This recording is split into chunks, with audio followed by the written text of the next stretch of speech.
Thank you, Brittany, and good morning. As Brittany said, we are excited to start the Club 20 debates with the House District 55 debate. My name is Jeff Comstock. I am a past chairman of Club 20. I currently work for the Moffat County Commissioners and also sit on the executive board of Club 20. I am honored to moderate the first race of the day for House District 55. We would like to welcome incumbent Republican candidate Rick Taggert to the stage.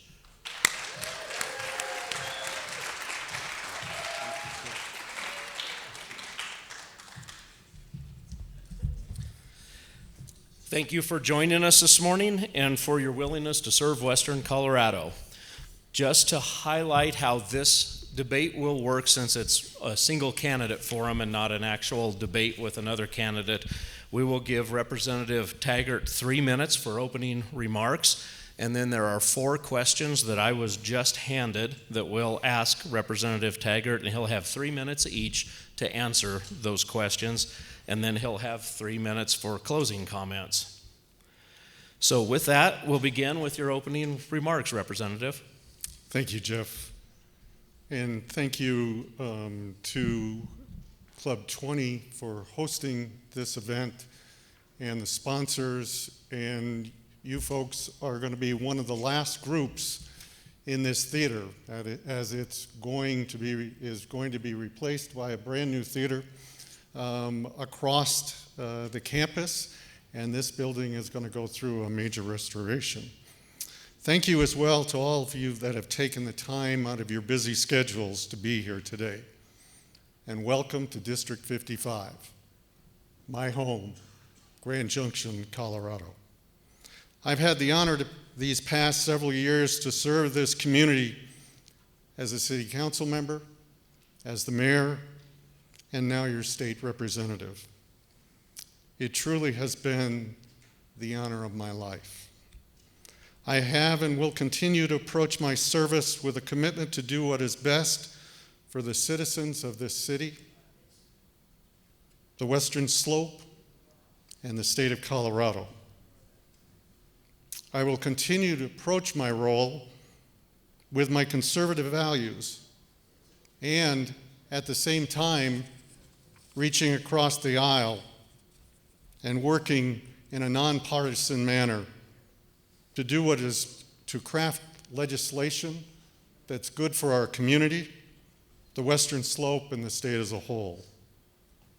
I also bring to this role my commitment to work hard, to study the issues, to listen to the people I serve, and to my colleagues in the General Assembly, and equally so to be a gentleman at all times.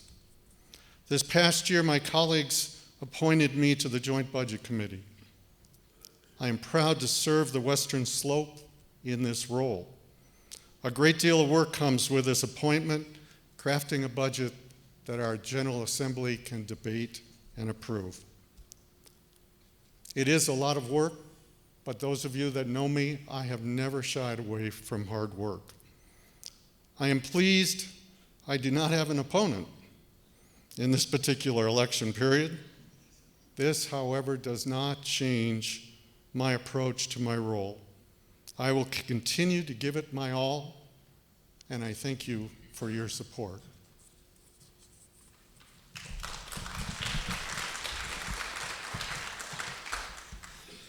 Thank you, Representative. We'll now move into the question and answer portion.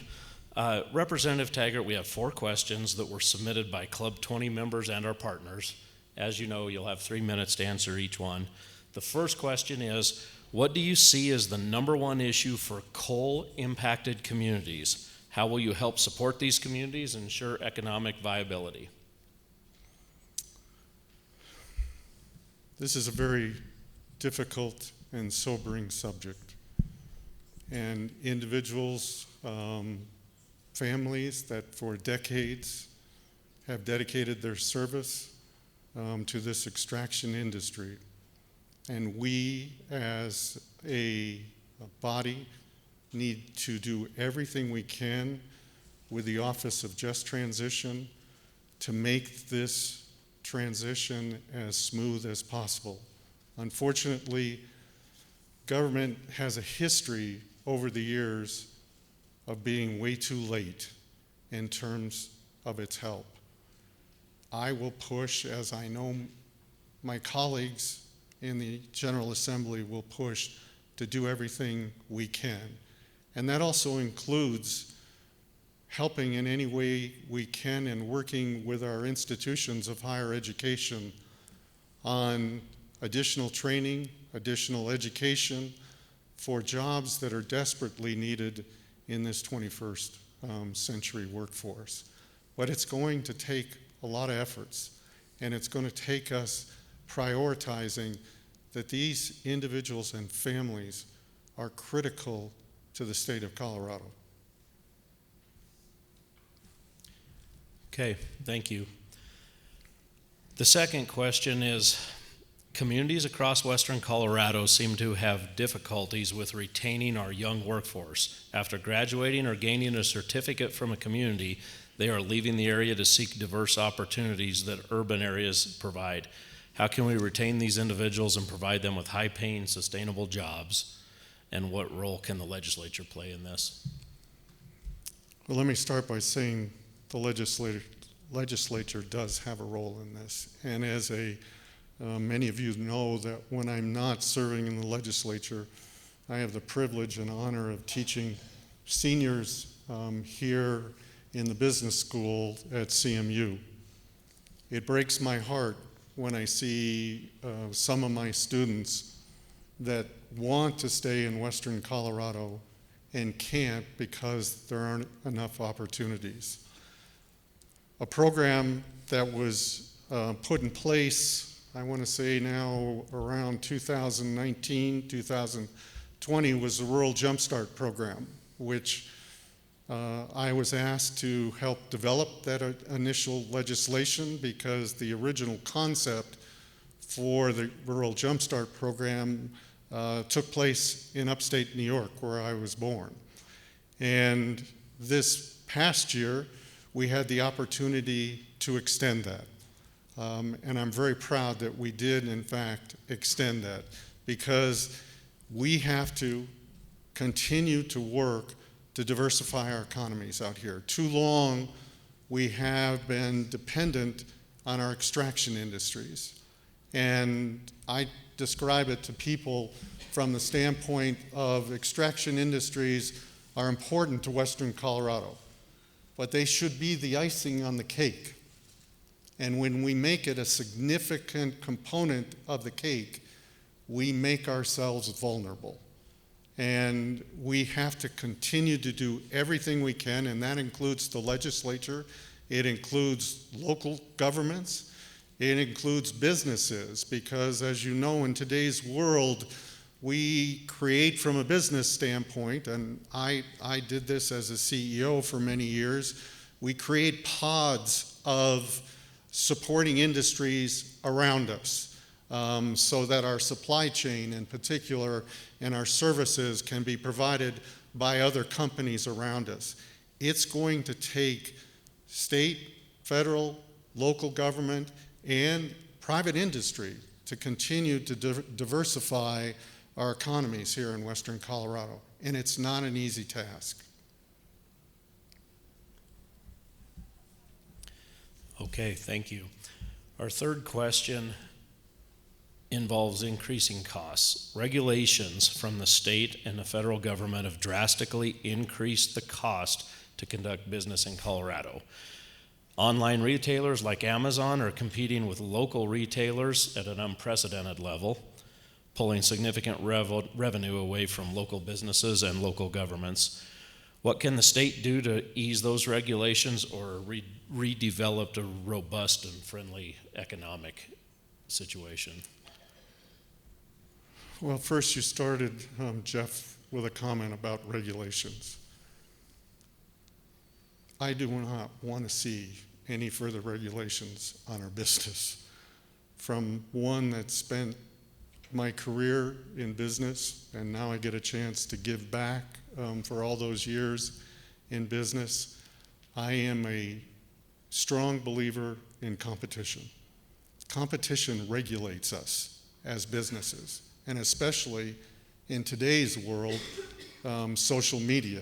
If anybody thinks for a moment that we as companies don't have to act in an ethical manner, just take a look at our social media sites when we don't act in an ethical manner. So I want the power of competition to work. As it relates to the issue of online retail and its influence on our local retailers, I sit on an interim committee called the Sales Tax Simplification Committee. And one of the reasons that committee came in place was for what you just spoke of. Those retailers need to compete fairly, which means they have to pay their share of sales tax and use tax when that's appropriate. We cannot give them that advantage. And quite honestly, because our sales taxes in Colorado are complicated, many of those online retailers have chosen not to pay their fair share of sales tax, and in some cases, they pay the state portion, but they don't pay the local and special district and county portions, and that gives them an unfair advantage in the marketplace. That's not right. The Sales Tax Simplification Committee has worked to put a portal in place to, in fact, make it easier for them, but at the same time, we are talking about how do we continue to push such that folks can't get through that loophole, because some of these online retailers just basically challenge us. They just say, I don't think the local governments are going to challenge the fact that we don't pay a sales tax. That can't be the case. They have to compete fairly, and that means they've got to pay their fair share. Okay. Our fourth question, Representative, you have a very significant role on the Joint Budget Committee. How would you reprioritize the state's budget without additional revenues or declining revenues? We had a sobering week at the Joint Budget Committee. For those of you that don't know this, we're starting the year $950 million in the hole. I left Thursday's meeting, and I knew there was going to be a number. I had thought I had heard it was going to be in the 400 to 500 million, and I was already concerned about 400 to 500 million. But when we were presented with 950 million, you can imagine how concerned all of us in the Joint Budget Committee were. And I hope our colleagues at this point across the General Assembly have also heard that. So what does that do? That forces us to prioritize. It forces us to take a step back as individual legislators and realize that because there's 100 of us, that each of us can't bring to the table another $10 million program. That isn't going to work. So my areas of priority, which really haven't changed from the last debate, and the way I conduct myself within both the JBC and the House, are focused on three areas: education, K through 12, and higher education. I am a firm believer the more educated we are as a population, the more we're prepared for the 21st century workforce, and the less costs on society for other, I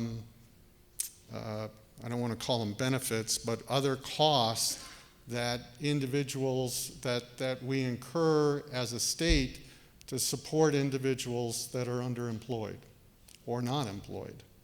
Secondly, economic development. is always going to be critical, and that wouldn't surprise somebody coming from business.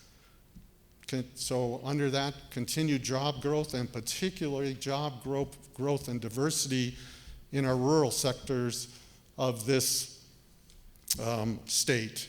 That is very, very important, and I've already talked about limited regulations. And last but not least, a new one for me this year, we have to stabilize our healthcare system. Our uncompensated care that's going on in our communities across the state are going to bankrupt clinics, our FQHCs, which are our federally qualified health centers in this town, the impact that has on Marillac Clinic, and then on our hospitals as a whole. We have to do something to stabilize the cash flow problems. Okay. That concludes the 4-question part of the discussion, and for final wrap-up, you'll have 3 minutes to conclude. Thanks, Jeff. I'd like to close by again saying thank you and reinforcing that serving this community is truly the honor of my life. Thank you for placing your confidence in me, and I will continue to work hard on your behalf. Thank you.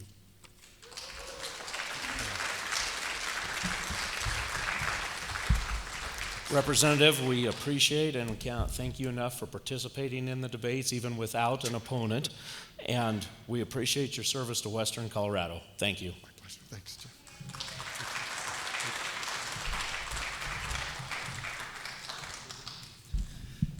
Now we'll have Brittany Dixon, our Executive Director, come to introduce the next debate.